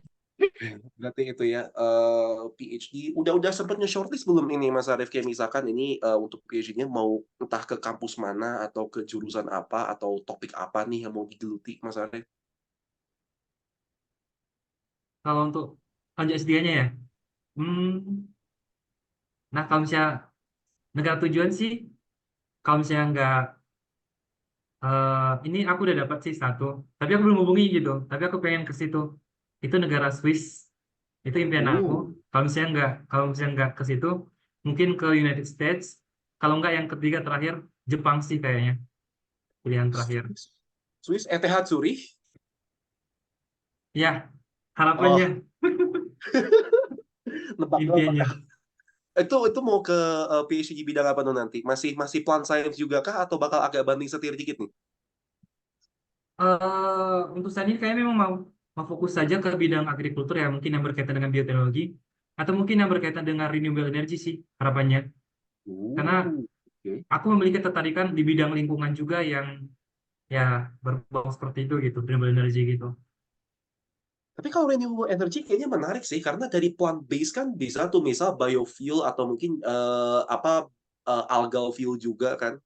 Kayaknya bisa tuh apa belok dikit ke sana barangkali. Bisa, Kak, bisa banget sih itu. Kayaknya batang-batang pisang dari Mas Arif ini nanti dibikin jadi sumber energi gitu, Kak. Tapi bakal gimana ini ya dari pisang? Pirolisis, Arab, I guess. Ya Arif lah yang tahu lah nanti ya untuk Iya planning-planning ke benar, depan benar, berikutnya. benar, benar. Hmm. Oke, next on the list nih, ini apa lagi nih yang bisa kita kupas dari pembicara kita malam ini nih? Kita lanjut ke, oh iya, kebetulan Mbak Devi sepertinya lulus tepat waktu ya, dengan predikat yang, itu tuh gimana tuh, Kak? Di bold Gimana pula di tips, CV-nya, di Gimana bold apanya pula. nih? tips and trick untuk lulus tepat waktu, terus dapat predikat cum laude. Padahal kan Kak Devi ini bisa dibilang dari luar ITB nih. Pasti butuh usaha yang lebih kan buat dapat semua capaian-capaian. Iya, benar. Gimana ya tipsnya? Ini sih, kalau aku balik lagi tadi, aku punya timeline. Jadi kayak waktu di semester 1, jadi aku punya timeline gitu kayak setiap semesternya. Di semester 1 tuh apa yang harus tercapai, kayak kan seminar hasil tuh harus seminar proposal harus harus di akhir semester gitu kan. Ya udah diikutin aja alurnya kayak gitu. Berarti prioritas di semester 1 adalah itu salah satunya. Terus di semester 2 kita udah mulai fokus ke tugas akhir, ya mulai mencari tahu, bukan mencari tahu lagi sih harusnya, udah mulai ini nih, riset-riset awal lah. Kayak waktu itu sih aku optimasi ya, lebih kepada optimasi tentang isolasi mikro RNA-nya seperti apa. Terus dari situ kan kita ketemu nih kesulitan-kesulitannya. Oh ternyata sampel ini perlakuannya tuh harus gini-gini loh. Setelah dicoba lagi treatment lain, oh nggak bisa, try and error terus kayak gitu di awal-awal. Targetnya adalah oke, di semester ini aku harus udah dapet isolat Mirna-nya, misalnya kayak gitu. Terus di semester berikutnya, which is di semester 3, udah benar-benar ngerjain penelitian yang benar-benar sampel aku kerjain. Karena waktu itu aku mulai start yang benar-benar penelitian itu di semester 3 ya, kalau untuk penelitian Mirna. Jadi mulai dari isolasi, tapi udah nggak ketemu lagi tuh yang try and error, karena di awal udah. Jadi kayak bener-bener ngejalanin penelitiannya gitu loh. Kayak isolasi Mirnanya udah dapet, setelah itu langsung dikirim sequencing, sembari menunggu sequencing itu kan lama. Nah itu dipakai buat belajar kira-kira pipeline bioinformatics apa yang akan kita pakai buat menganalisis Mirna tadi gitu. Jadi dipakai buat belajar pipeline-nya, terus jadi waktu pas sampelnya udah hasil output sequencing-nya udah ada, ya langsung dikerjain. Setelah itu ada ya kesulitan-kesulitan pasti ada, kayak nggak ngerti sama info, tanya di Stack Overflow, tanya sama ChatGPT, tanya sama konsul sama pembimbing dan lain sebagainya, itu dilakukan gitu kan. Terus kalau misalnya masih nggak tahu juga, diskusi, benar-benar diskusi sama dosen pembimbing gitu. Yang perlu aku tekankan adalah diskusi sama dosen pembimbing dan jalin komunikasi yang baik sama dosen pembimbing. Kalau kita nggak tahu tuh benar-benar harus ya udah ditanya gitu. Jangan takut sih kalau menurut aku sama dosen pembimbing.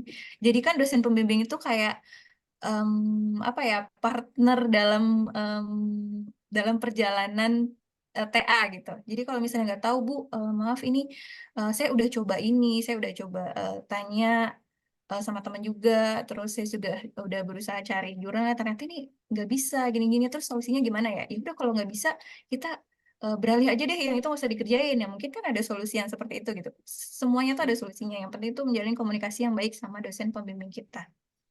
Terus kalau misalnya udah dapet, langsung mulai fokus menulis. Tapi waktu itu aku fokus menulisnya justru bukan menulis tesis, tapi fokusnya adalah menulis publikasi.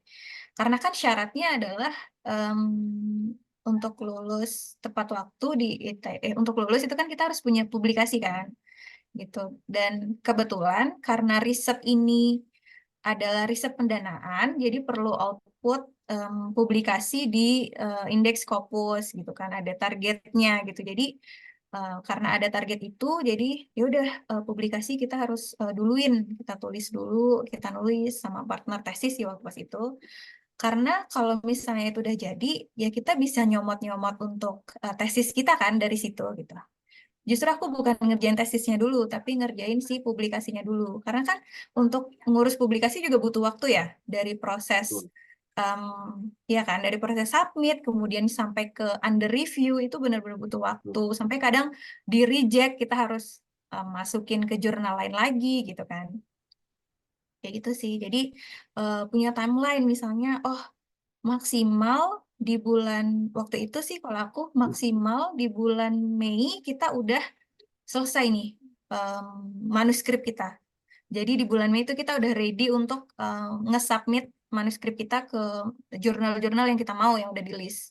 Dan sebelum nge-submit itu kita juga udah riset dulu, kita mau ke jurnal mana. Yang di riset itu dari APC-nya, ya biaya jurnalnya, terus indeksnya, kayak misalnya kita targetnya di Q2, ya list beberapa jurnal Q2 beserta dengan harganya, beserta juga dengan apa ya, impact factor-nya berapa, yang gitu kan, itu kan diperlukan juga kan, gitu sih. Jadi di list-list itunya Setelah itu diskusi sama dosen pembimbing kayak kita udah dapat nih Bu list-listnya ini, kira-kira Ibu mau yang mana ya dicek satu-satu. Oh dapat keputusannya yang ini kita coba dulu masukin ke sini gitu. Ternyata di reject ya udah kita masuk ke option kedua, ya ke pilihan kedua. Yaudah kita coba masukin ke sini. Baru ada respon dari mereka kayak oke masuk ke proses under review gitu. Kalau misalnya udah sampai di tahap itu tuh baru kita bisa tenang kayak nulis tesis gitu loh. Kayak oke Ya. kita bisa, karena itu syarat untuk lulus dari ITB itu kan harus publikasi itu kan. Baru fokus nulis tesis waktu itu. Nulis tesis karena kalau nulis tesis udah selesai em, itu ada lagi nih masa tunggunya sih sebenarnya. Setelah nulis tesis itu akan ada masa evaluasi tesis. Jadi kalau di bioteknologi, aku nggak tahu kalau di biomanajemen atau biologi gimana. Jadi di biotek itu ada namanya masa evaluasi tesis. Setelah tesis selesai, kita kirim ke program studi. Dari program studi baru nanti akan ngasih tesis kita ke dua evaluator. Jadi tugas evaluator adalah mengkoreksi em, em, hasil tulisan tesis kita gitu. Entah butuh tambahan referensi atau ada typo atau ada yang ini seharusnya nggak perlu dimasukin koreksi yang kayak gitu. Nah setelah evaluasinya keluar, baru kita bisa daftar sidang gitu. Jadi kalau hasil evaluasi udah keluar, kita daftar sidang. Setelah sidang kita nggak ada revisi lagi karena revisi udah dievaluasi tadi. Itu sih kalau tips dari aku. Jadi harus punya timeline-timelinenya gitu dan mendahulukan mana yang menjadi syarat yang krusial banget buat lulus tuh apa. Dan itu timeline 2 tahunnya sangat padat di situ ya Kak ya. Mm-mm. Di akhir sih yang lebih padat tuh pas udah mulai TA sih. Oke, oke.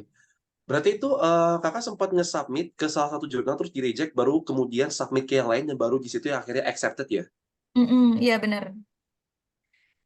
Nah itu berarti kita nanya Kakak, itu Kakak udah include juga kayak apa rencana cadangan kalau misalkan di satu jurnal ditolak, and then Kakak harus alokasi waktu lagi untuk kemudian bisa sampai ke jurnal yang lain. Kakak udah alokasi waktu di situ Iya, kita nanya Kakak. iya udah juga. Ah, Makanya tuh tadi kayak maksimal di bulan Mei kita harus udah ready manuskrip kita nih untuk hmm. dimasukin kemana gitu. Supaya Kan kita kalaupun nggak boleh amit-amit ke double. reject, mm-mm. Gimana? Supaya kalau amit-amit ke reject di yang satu, kita Heeh. masih punya waktu cukup buat sampai ke yang lain ya. Iya benar. Dan kita juga harus mempelajari sih, sebenarnya mempelajari kira-kira jurnal ini waktu apa ya review dari mereka berapa lama gitu untuk ada Hmm. decision ini bakalan dilanjutkan atau enggak gitu. Itu juga ya lagi-lagi kita tanya sama senior-senior sih ya sebelumnya kayak Hmm. kalau submit di jurnal ini berapa lama decision untuk bisa lanjut atau ditolaknya kayak gitu.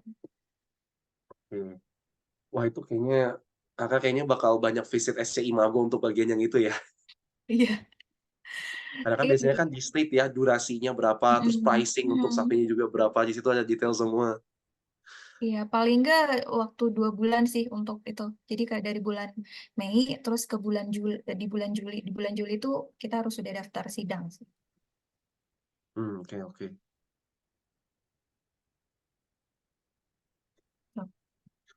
Mungkin baik, terima kasih untuk jawabannya. Mungkin lanjut Alfiki, kita next thing what's on the list?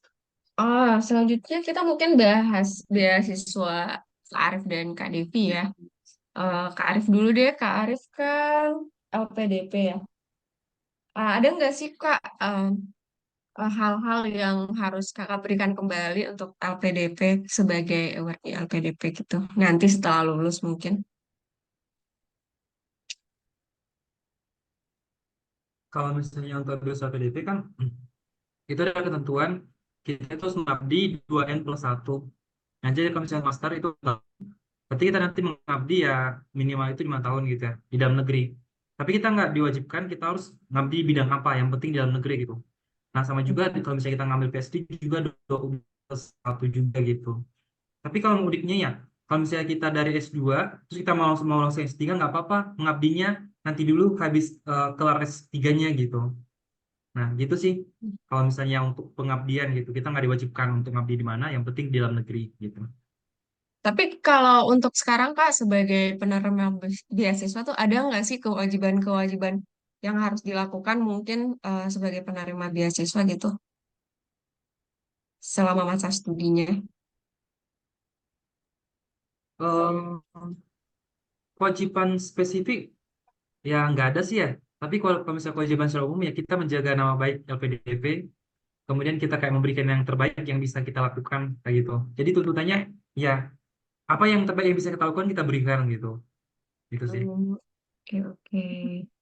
Nah, kalau Kak Devi beasiswa unggulan kan ya, boleh Mm-mm. cerita dikit nggak Kak? Kan kalau LPDP udah pasti dari awal ya didanai sama LPDP-nya. Kalau BU tuh kan ada dua opsi, bisa di awal sama bisa selama ongoing studinya. Itu Kak Devi dulu beasiswa unggulannya gimana Kak? Di semester berapa atau emang dari awal udah BU? Nah, iya, jadi bedanya beasiswa unggulan sama LPDB sama BP itu, kalau di unggulan ada yang buat ongoing ya. Dan untuk Mm-mm. ongoing itu maksimal dia di semester 3. Jadi buat teman-teman mungkin yang belum daftar beasiswa, bisa coba tuh maksimal di semester 3 masa studi. Kalau untuk aku sendiri, kemarin kebetulan tuh yang ongoing. Jadi aku daftar di semester 2. Di semester 2. Terus, kalau untuk beasiswa unggulan sendiri, nggak ada kewajiban untuk mengabdi kayak di BPI atau di LPDP ya. Nggak ada sih. Kalau tuntutan misalnya harus dapat IP segi sekian sekian selama masa studi itu ada nggak? Ya, kalau untuk setiap beasiswa ada sih ya rasanya untuk mempertahankan nilai akademik gitu kan. Karena kalau Hmm. misalnya nilai akademiknya turun di bawah standar mereka, pasti kita mendapatkan peringatan atau teguran gitu kan. Karena pasti ada penaltinya lah sendiri gitu untuk masing-masing awardee. Itu sih jadi mempertahankan nilai akademik sih kalau dari beasiswa biasanya gitu. Kalau untuk biaya riset Kak, di cover sama Hmm. BU-nya juga atau gimana? Nah, kalau beasiswa unggulan itu nggak nge-cover biaya riset. Jadi dia cuman living allowance sama biaya buku. Terus biaya semester. Jadi kita nggak dapat biaya untuk riset. Publikasi juga nggak sih. Jadi kemarin gimana tuh Kak? Riset Apa ya? dan publikasinya siapa yang... Nah, itu tadi kan aku cerita di awal. Jadi kita dapat ini Oh nulis iya terus benar-benar. dapat pendanaan kan, pendanaan Iya penelitian. Jadi benar-benar. untuk biaya penelitian sama biaya publikasi udah dari situ include di em, proposal riset itu. Berarti itu lumayan lumayan juga ya Kak pendanaannya. Iya, pendanaannya lumayan, tapi kalau untuk penelitian di bidang biologi molekuler, ya let's Itu say biasa aja kalau kata ibu ya. itu bisa nggak sih Kak? Gimana ya teman-teman mungkin yang belum punya pendanaan riset, mungkin ada saran gitu biar bisa dapat hal yang serupa. Soalnya kan Hmm, kita ada teman-teman genap nih yang baru hmm, masuk. iya. Jadi kalau riset sendiri itu kan sebenarnya sumbernya banyak ya. Ada yang dari ITB, ada yang dari luar em, ITB kayak dari beberapa organisasi atau bahkan dari LPDP pun sebenarnya ada ya. Kalau misalnya kita mau pengajuan pendanaan riset. Nah, kalau yang dari aku sendiri itu dulu kita pengajuan pendanaan risetnya tuh ke ITB, jadi ke LPPM ITB, Lembaga Penelitian bla bla bla ITB gitu. Dan setiap dosen ITB itu punya kesempatan untuk bisa mengajukan pendanaan riset itu gitu. Jadi kalau misalnya teman-teman mungkin ini ya tanya sama kira-kira dosen pembimbingnya. Kalau misalnya ibu apa ya, kayak mungkin menawarkan gitu kali ya. Kayak ini kira-kira gimana ya kalau misalnya kita nulis proposal riset ini gitu. Kalau misalnya dari dosen pembimbingnya oke, setuju, ya mungkin bisa untuk diajukan sih. Atau kan banyak ya lembaga-lembaga di luar kayak dari Tore, terus riset-riset yang lain kayak dari banyak lah pokoknya gitu. Oh iya, berarti buat teman-teman yang belum punya pendanaan tuh banyak ya, Kak, banyak peluang pokoknya. Heeh, Jadi, iya, tapi sebenarnya kalau dari SITH sendiri ya, kalau misalnya di bioteknologi, balik lagi tadi tuh kan ada list tuh, ada list iya. penelitian. Ya kita punya ketertarikan gak di bidang itu? Kalau misalnya kita tertarik ya udah kita kita ambil bidang itu, terus nanti kita akan dipertemukan dengan dosen pembimbingnya gitu kan. Dan pada umumnya dosen pembimbing itu memang sudah punya pendanaan riset gitu kan, karena biasanya itu adalah em, apa ya, dana-dana riset dari dana-dana hibah riset kayak gitu deh. Sip, sip, sip. Hmm, kalau kalau pengalaman yang berkesan selama jadi penerima beasiswa unggulan gimana Kak? Ada nggak tuh Kak? Pengalaman Cerita menarik pengalaman sebagai awardee. Mungkin eh, yang YouTube kemarin tuh Kak, yang sempat booming. ya ampun itu.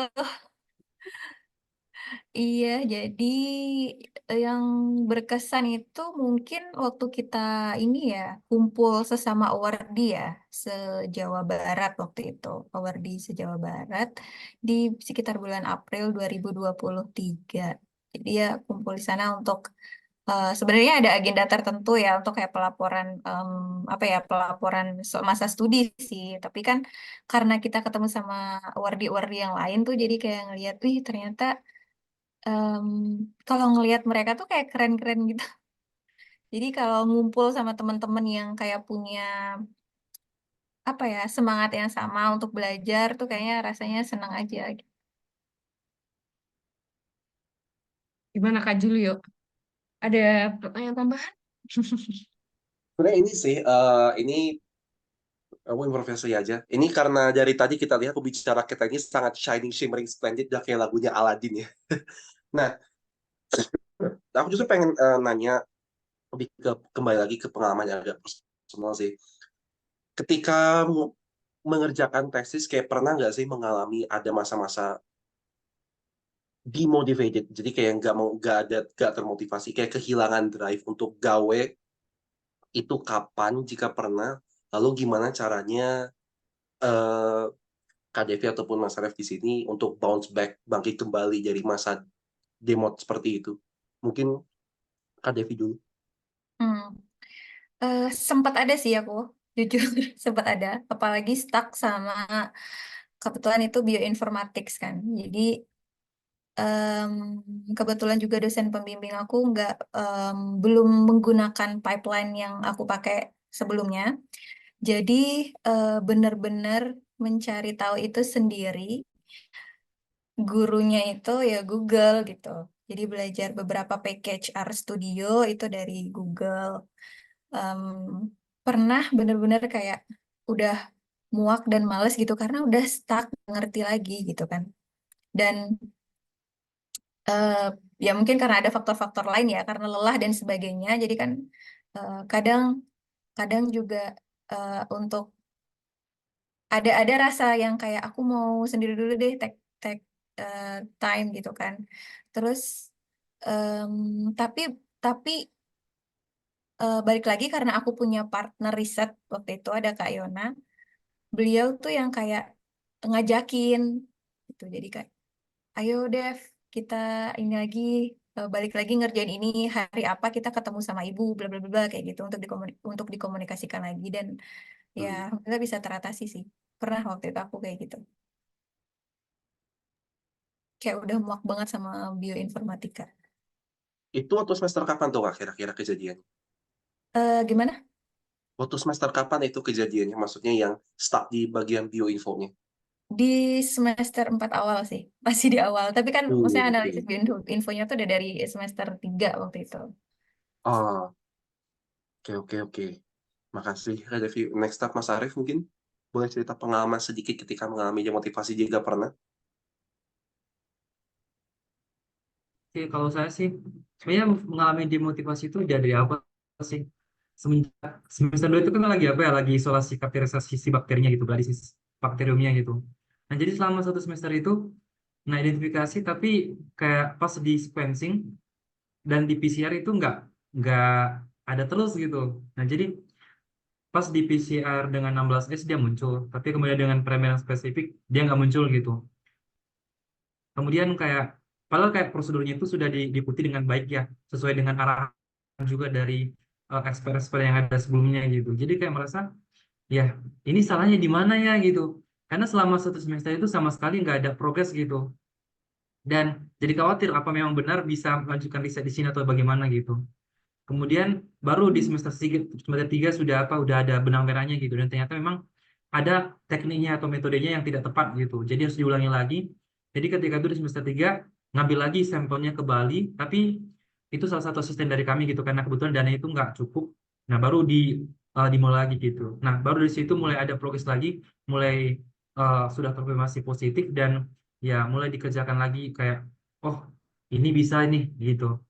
Nah, tapi kalau yang sebelumnya itu tadi gitu kayak satu semester itu kayak merasa terbuang sia-sia, tapi apa juga sih itu jadi apa pengalaman yang berharga sih menurut aku ya.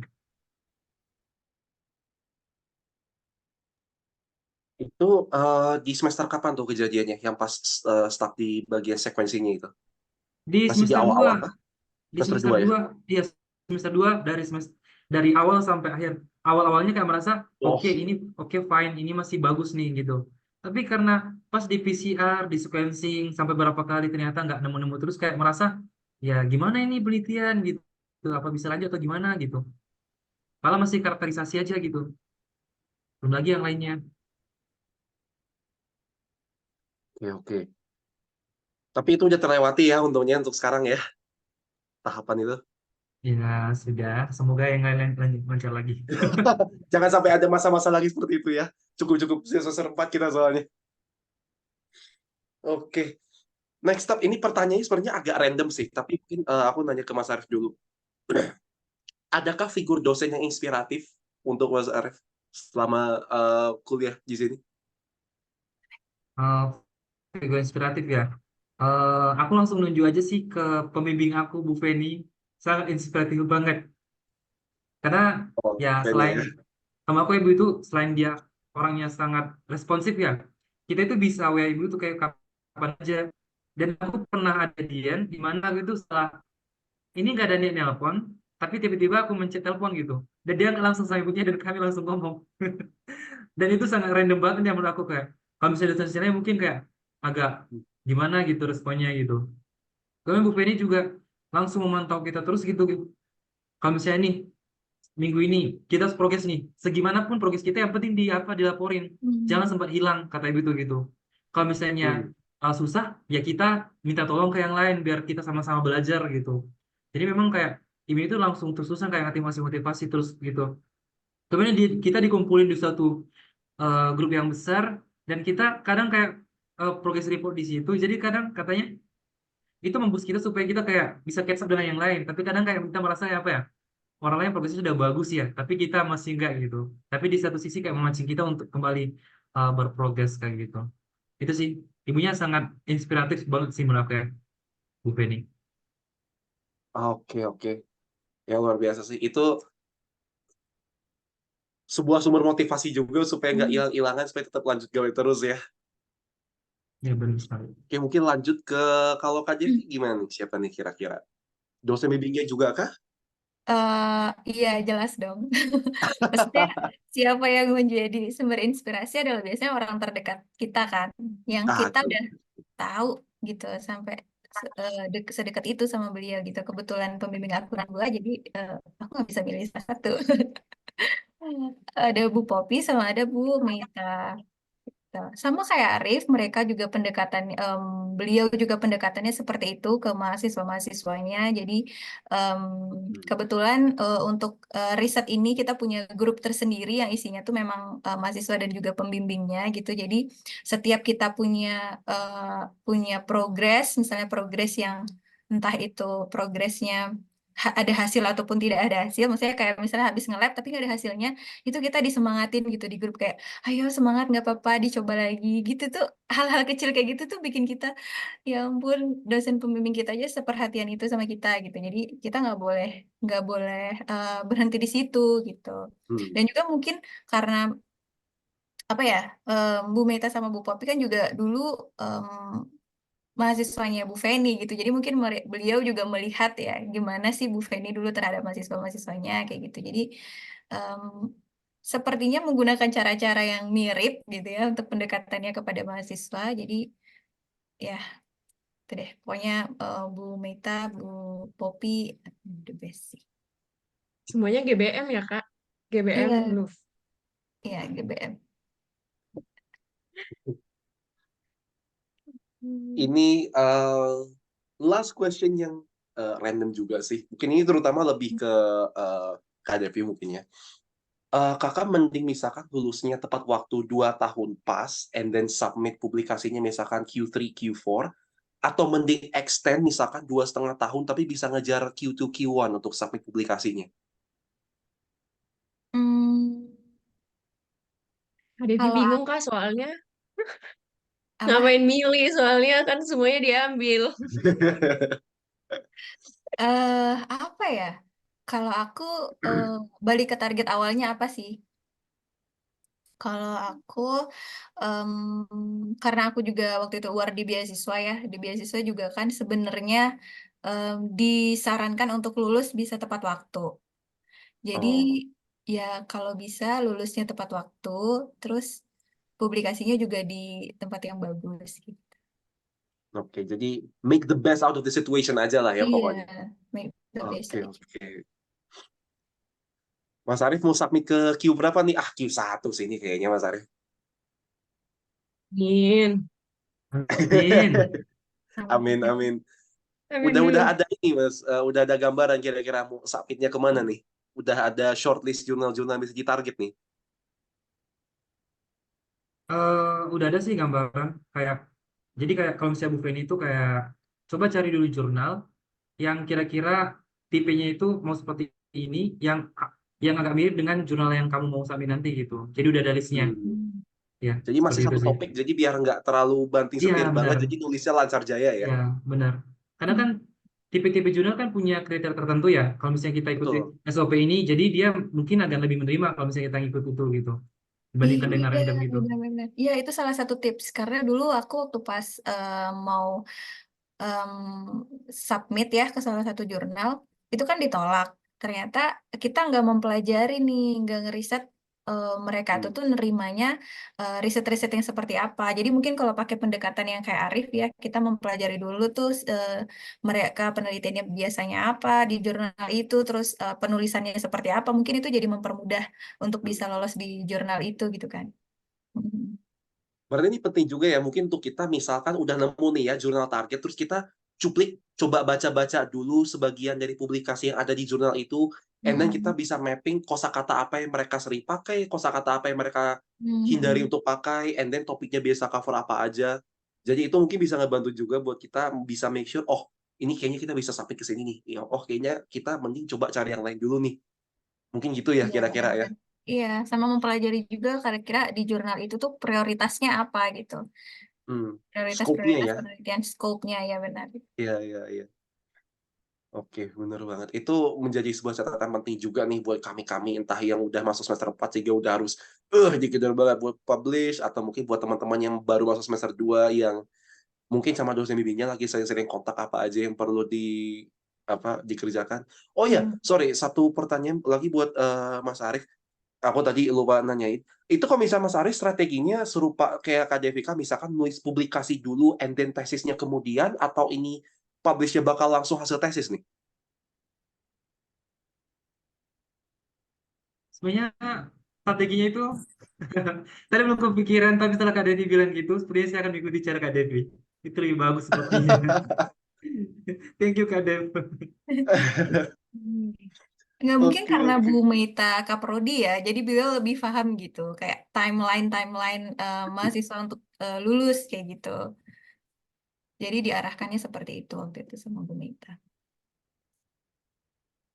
Tapi kayaknya itu strateginya sangat applicable juga sih, karena ya Hmm, mungkin hmm, gak cuma hmm, buat Mas Arief, tapi karena buat aku juga, karena dari Bu Pinkan, Bu Maya, Dosping 1, Dosping 2 aku hmm. juga, mereka nge-pushnya tuh, udah tesis mah nanti Nanti kerja ya lewat wet publikasi lab-nya aja dulu. dulu, terakhir dulu, tapi yang penting tulis sesuatu yang bisa dipublish, supaya bisa under review dulu, karena aku nggak tahu ya untuk angkatan KDV gimana, tapi kalau misalnya untuk angkatanku, nggak cukup hanya submitted, tapi udah harus under review, baru boleh, Iya benar. Iya iya ya, under review, statusnya under review. statusnya under review ya. Hmm. Oke, oke, oke. Nah, itu. Oke, terima kasih untuk Kak Devi dan Mas Arief. Ini sebenarnya kita sudah sampai di penghujung acara. Once again, dari kami, dari tim KMP, terutama dari Divisi Akademik, kami berterima kasih sangat-sangat dalam untuk Kak Devi dan Mas Arief karena sudah berkenan untuk untuk menemani kita di podcast malam ini. Mohon maaf kalau misalkan dari kami ada mishandling, ada misunderstanding juga gitu, ada kata-kata yang kurang berkenan. Nah, sebelum kita tutup, mungkin aku minta untuk semua teman-teman yang hadir di sini untuk on cam dulu supaya kita bisa dokumentasi foto, kita screenshot Zoom meeting kali ini. Teman-teman boleh on cam? Ayo Kak, kita tungguin teman-teman. Mungkin ada yang mau pakai kerudung dulu, Waduh. mau Iya, ada yang masih di halo, lab. iya halo Kak Nurul, semangat. Masih di lab. Iya nih, Nurul nih yang baru sembuh udah langsung lab. Wah, ini catching up banget sih ini.